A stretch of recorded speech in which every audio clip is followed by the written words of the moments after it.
picture on it. McCarthy told reporters Monday it's important to have fun. The players were into it. So, Shannon, did you like this as a motivational tactic? Have you done this before? Hell no. I don't think it's fun. And listen, dear white America, anytime you have black people in your presence, watermelon has a negative connotation. Yep. Let it go. Let it go. Things that were acceptable many, many years ago, even though it wasn't acceptable, it was tolerated, is unacceptable. It will not be tolerated. Find another tool, another mechanism to motivate your players, black players. If you need somebody, a white man, smashing watermelons to get you motivated, you're in the wrong line of business. It's not funny. It's not cute. I don't get these young guys anymore. I really don't. Because ain't no way in hell Mike Shanahan, Dan Reeves, Wade Phillips, or any of my coaches could have ever brought a watermelon. And what? And you think that's cool? And he bragged about it. Hey, we're going to keep this on the hush. He openly talking about it. He did. First of all, when I saw the watermelon, coach, what you doing with that? If you ain't going to a picnic, if you ain't going to a cookout or a barbecue, man, you better not have no watermelons coming up in there talking about we smashing this. I don't know what Mike McCarthy was thinking. And I don't know what those black players in the locker room was thinking allow him to do that bull. Agreed. Man. And then you got Joe Looney, Tony Pollard. They're captains. And then along with Sean Lee. So 2 of the 3 captains are African-American. Did they object? Did they raise an objection? Hell no. Ain't nobody object. They're like, oh, yeah, we're going to be motivated. We're going to be motivated. I don't think they get the gravity of how ridiculous they look and the connotation that comes along with blacks and watermelon. But guess what? You won a game, so I guess it's all cool. Next thing they're gonna bring some, next thing they're gonna know and sit you out of a table of fried chicken and have at it, fellas. Y'all, boy, y'all look here. Y'all look here. Skip Bayless, in sports, we need to stop all this old buck dancing that we be doing. I'm so disappointed in the black players for the Dallas Cowboys that they would allow this to happen. I'm so disappointed. This ain't about no motivation. Do you get what they done? They used to throw watermelons at black people. And y'all out there, y'all think it's cute. You up there smashing it. I bet and D-Law probably hit it about 5 or 6 times, too. That was the one with Dalvin Cook's face. He probably hit it 5 or 6 times. Little do they know. Little do they know what they think about. Is that the point? Do they know? Maybe these black players are from a different era. Were they raised differently than you were raised in rural South Georgia? Is it an age difference? Is it? It is, Skip. But the connotation for watermelon and fried chicken never goes away. I agree. It never goes away. Yep.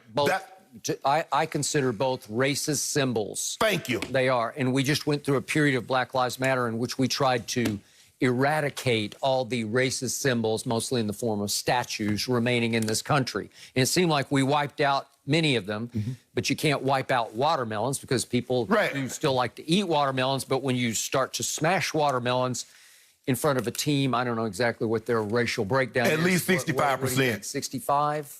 Could be 70, somewhere in that ballpark. Because the NFL is between 68 and 70% African-American. So the Cowboys, I would say that makeup is at least that, Skip. Okay, so USA Today quotes a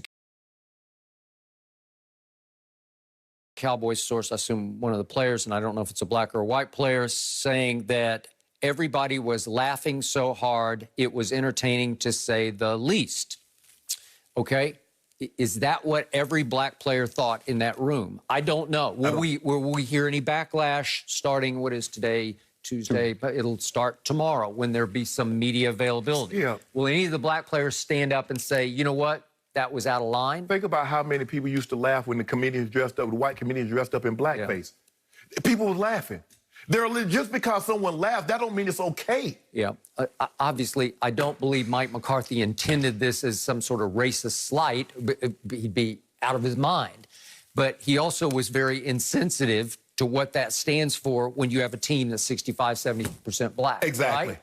So it was his brilliant idea to take the watermelons on the team plane, because you can't get watermelons right now up in Minneapolis because they're not in season, obviously. So they cart them up there in the team plane, and he found a sledgehammer that would work to smash. And it's a little bit of a playoff. I don't know if McCarthy knew that comedian Gallagher back in the 80s, he used to end his act, or I don't know, I never watched his act, but he would smash watermelons, right? And McCarthy said he was a little concerned. The hotel was very concerned because it's going to make the biggest mess in whatever meeting room they were in. But he said we were very efficient and we had quick cleanup of it, and it worked. And it obviously worked for them on the field because they did come out and play their most inspired football of the season, which isn't saying much, but they did. Well, if it takes someone doing something insensitive, racially insensitive to motivate you, hey, I guess, you. And we didn't talk about this, but he also tried another sort of motivational strategic tactic, which was called across the hall. And I'd never heard of these kind of sessions exactly this way, where everybody traded sessions, where the receivers went over to the cornerbacks coach, you know, whoever's coaching the DBs. Yes. And, you know, everybody mixed and matched meeting rooms. Well, that's what Coach Belichick did so well with Tom Brady. He's telling you what that's one-on-one. That was basically the defensive coach telling the quarterback what to look for. I'm surprised that more players, because I always, if I line up here, I'm always asking the corners and safeties, if I line up here, tell me what you think I'm running. If I line up here, if I do this, okay, they were like, well, Sharp, why did you do this? Well, if you line up here and I'm looking at the front, I know you're in this coverage. I got it. That's informal. These were formal sessions where they walked across the hall and traded meeting rooms. Whatever it takes, they were 2 and 7. Don't you think you should? Yep. You should do that on your own. Thank you. I got it. But this was a tactic I'd never really, in all my years covering pro football, I'd never heard of that before. Obviously, Belichick would counsel Brady. Right. And you would go seek counsel. Right. Because I needed to know if you jump, you know, did I tip the route off? Am I tipping the route off? Am I doing this? And so you need to know, the DBs, ask outside, if you see me line up here, where am I weak? Where am I vulnerable? Yep.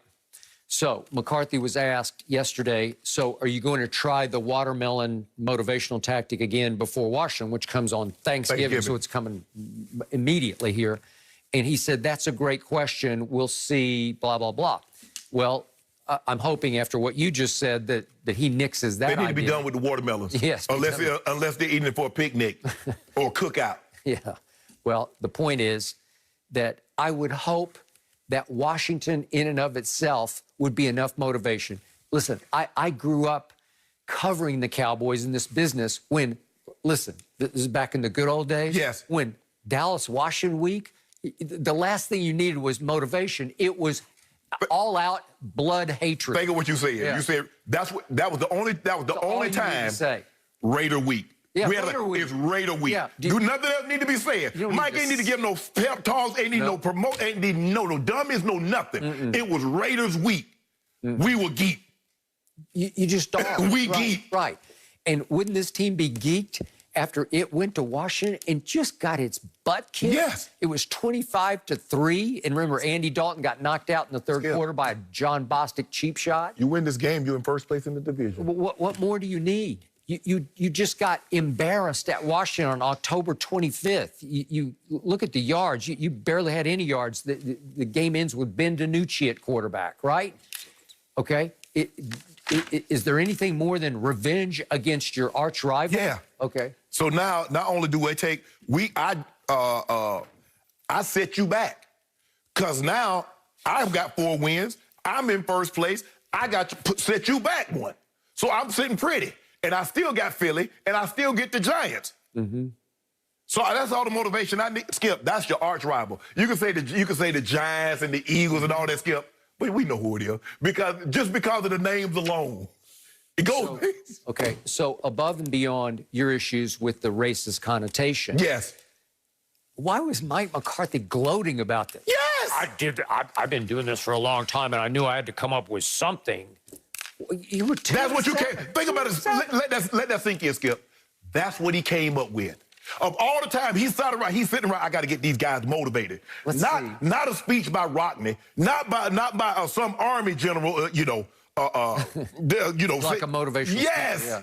Speaker, yeah. We got to storm the beach like Normandy. Not that. Show Rocky or something. Not that. No. Let me see. Let me get about 7 or 8 watermelons. Take them to Minnesota. Get a couple of hammers and ask the guys to smash them. And then I'm going to get the black guys. And they're like, oh, yeah, let me smash, Boy, y'all. If I was at the barbershop, y'all know what I would be saying. Well, I just hope Washington is enough to get my team ready to play on